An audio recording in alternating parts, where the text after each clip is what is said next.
Oh, you're gonna have to bear with me today. I have got but I almost shifted and started talking about how we can recover from this. And I'll just give you a real quick. Ooh, it rhymes with schmoidal pilver.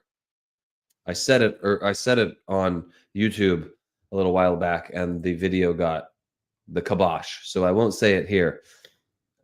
Hey, Sharon. We're talking about sleep today, though. Be honest. How many hours of sleep did you get last night? How many hours of sleep do you average typically? See you, Sharon.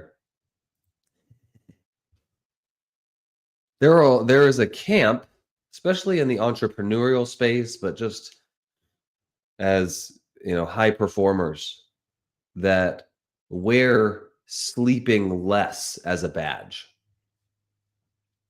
That it's like some exhaustion badge of honor that you get to wear on your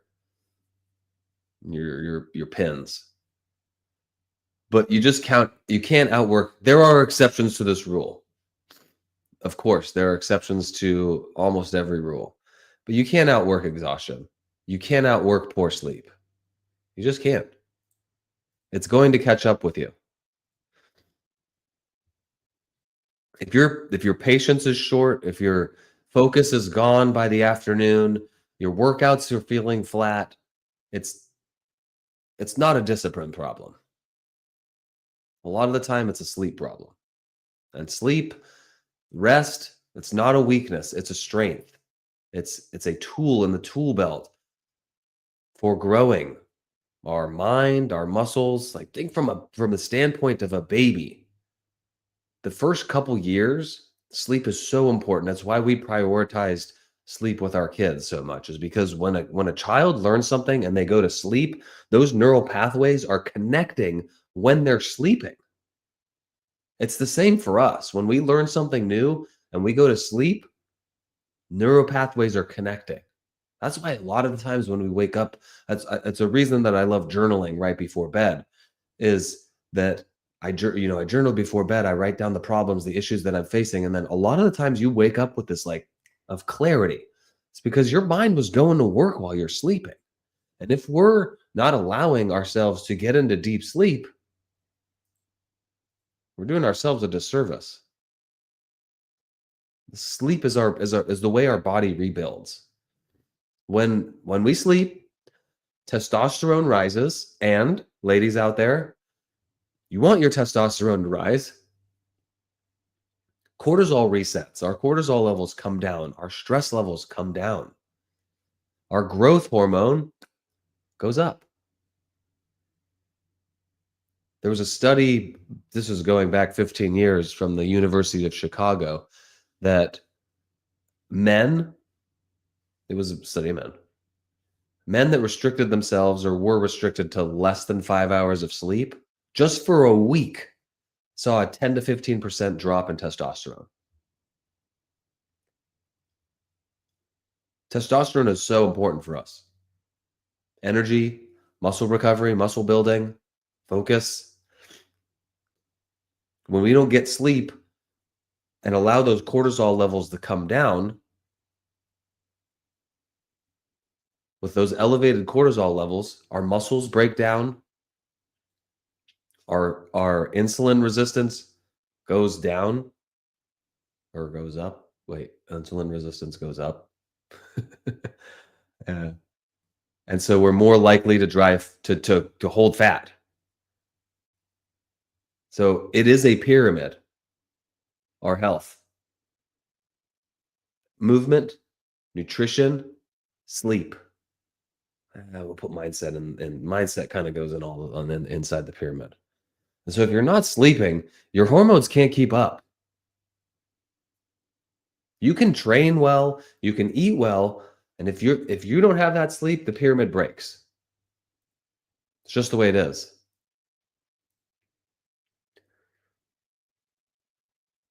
Sleep, from an energy standpoint, we know that sleep helps our energy levels. right? But from a focus standpoint, sleep clears waste out of our brain's lymphatic system. It resets the cycle. If we miss one night of sleep, you may have heard this before, is that driving sleepy, driving tired is just as bad, if not worse, as driving drunk. It is a study that says missing one night of sleep is like having a 0.08 blood alcohol level. That's pretty crazy. To me, I've driven sleepy. I've been very, very fortunate when I was in the Marine Corps making long drives and not had anything bad happen to me. It impairs your decision making as entrepreneurs, as high achievers. You know, if you're climbing the corporate ladder in your business and you're not getting ample sleep, you are hurting your chances of success because it reduces your decision making, it reduces your focus, it reduces your patience. If you're trying to lead people, these are the traits that you need. You need clear decision making. You need clear focus. You need abundance of patience. From a metabolism standpoint, and a sorry, my ears are plugged from the sinuses. Brittany loves it when I go try to pop my ears. From a metabolism and a satiated standpoint, craving food, being hungry. Sleep loss increases your ghrelin, which is your hunger hormone, and it decreases leptin, which is your I'm full hormone, your signal. So being tired makes you feel more hungry. And so now we've coupled the hunger signals with lower insulin resistance, and now we're adding more fat storage. Going back to the University of Chicago, they did another study about how sleep relates to this ghrelin and leptin hormone cravings dysfunction, and found that people that slept less than 5 hours on average ate 300 to 400 extra calories in a given day. And it's mostly from garbage food, processed carbs, and processed sugars. You crave junk food when you're tired because your body is trying to supplement your energy loss somewhere else. So if sleep is literally rebuilding our hormones, it's clearing our brain and controlling our cravings, why don't we treat it like part of our health system? We just treat sleep like a bonus. I use we very loosely because I prioritize it, especially when I'm feeling like this. This is we're going to bed earlier and I'm probably going to sleep in a little bit. So let's talk about how we actually build a system. And some of these things we may have heard before from me because sleep is such a priority. There's something we do first thing in the morning, if we can, that helps to get us prepped for night. And I say if we can because some people, wake up. Some people wake up at freaking 10 o'clock at night because they work a night shift. I wake up at 4 o'clock in the morning, 4:30 in the morning, and the sun's not out. But if we can, we want to get early sunlight. Getting sunlight within the first 30 minutes of waking helps to reset our circadian rhythm. Telling our body, hey, we're awake now. Okay, I'm going to blow my nose real quick.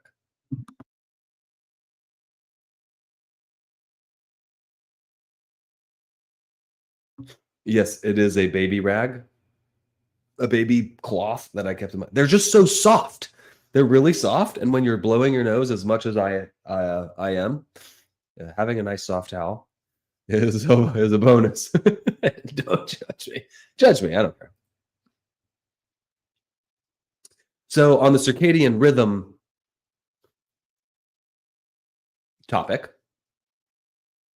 As it's nearing bedtime, typically 30 to 60 minutes, the longer the better. No more screens. We want to avoid that blue light. That blue light is telling our body, it's telling our brain that it is still noon, it is still daytime, and our circadian rhythm gets thrown off. So what we want to be doing is getting that light early in the morning, the natural light, getting out in the sun. Leave that phone alone. Okay, that the morning routine is a kind of a different topic, but get that morning sunlight if you can. Start that circadian rhythm off. And then as we get closer to nighttime, to closer to that bedtime, shut off your screens, tell your circadian rhythm, tell your body it is nighttime, it is time to start winding down. Okay, light exposure, that sun in the morning, it gives us vitamin D, it boosts our serotonin, it lowers our cortisol. It's telling us we're ready for the day. And darkness at night, that shutting off of the blue light, raises our melatonin, saying, time to relax and rest. Okay, if you need the added melatonin, melatonin is a sleep aid. It helps our circadian rhythm. It's not a go to sleep pill. And for evening environment, we want to have a cooler room. 65, 68 degrees, somewhere in that. We want to have, it's counterintuitive to a lot of people, but very low noise. And if you live in a city environment where there's a lot of, maybe you use a white noise machine just to have some kind of steady noise going. Dull. The darker the better. The darker your room, the better.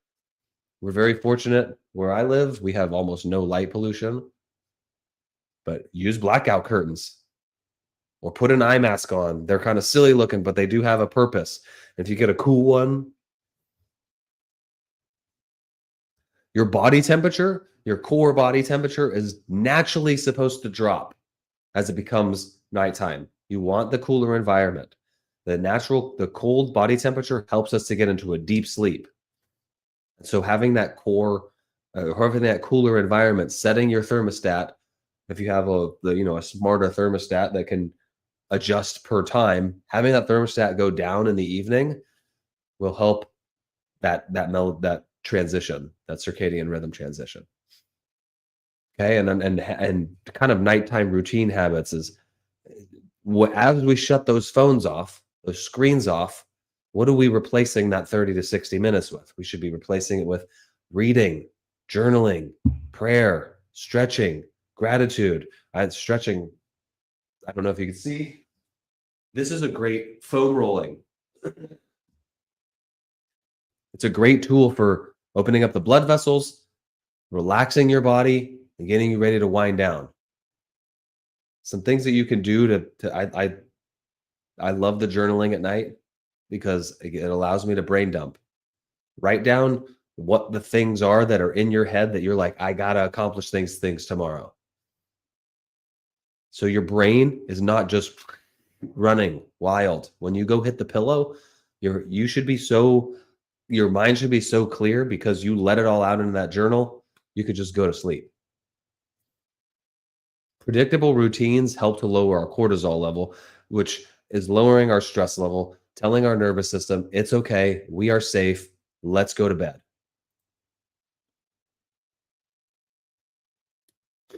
If you're still having trouble, if you've tried this, try this stuff for a week, 10 days. Some additional optional add-on things is you can add magnesium glycinate. Magnesium glycinate is good on a couple different levels. It helps your digestion, but it helps support relaxation. It helps reduce tension in your muscles. It calms your body.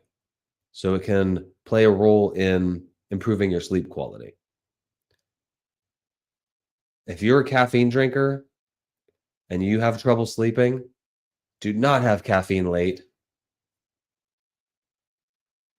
You may not think so, but caffeine has a bodily shelf life, or whatever you want to say. It's in your system for 5 to 6 hours.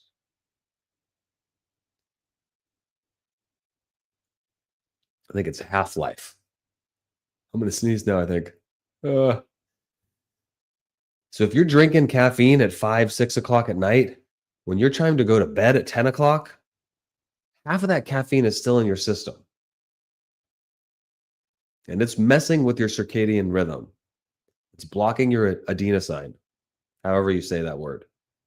It's your sleep pressure chemical. It's the chemical that makes you feel sleepy. Adenosine, adenosine. And then with bedtime routine is eating late. Eating late, eating closer to bed, 2 to 3 hours into your bedtime is raising your body temperature if your body's working the way it's supposed to, because digestion elevates your body temperature. It's raising your glucose levels, making you more alert and more awake. And so by not eating so close to bedtime, we're telling our body, do your thing, cool down, relax, focus on recovery instead of metabolizing this food.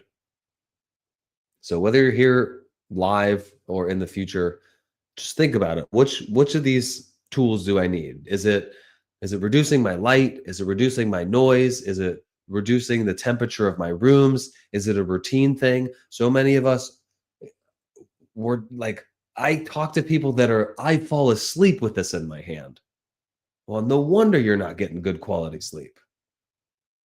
We've got to reframe. We're not defined by how little we sleep. We're defined like the quality of our sleep, how well we can recover, how well we can get up and advance our goals and our priorities the next day. Every hour that you lose at night is costing you energy. It's costing you focus. It's costing you patience. It's costing you presence. Sleep is the foundation of everything. So here's your weekly challenge. For the next 5 days, choose one area. Is it light? Is it sound? Is it temperature, like environment, right? Is it your routine? I would imagine for a lot of y'all, it's the bedtime routine. But if it's a combination, but just pick one. A lot of the times, or a lot of what we talk about is one habit at a time. Knock one thing out. We tend to go all in on all the things. We end up doing nothing. 5 nights. Go get blackout curtains. Go get a noise machine. Stop getting on your phone for at least 30 minutes, 60 minutes if you can before bedtime. And start tracking how much better you feel in the morning. I appreciate y'all for being here, live and in the future. Later. Go sleep.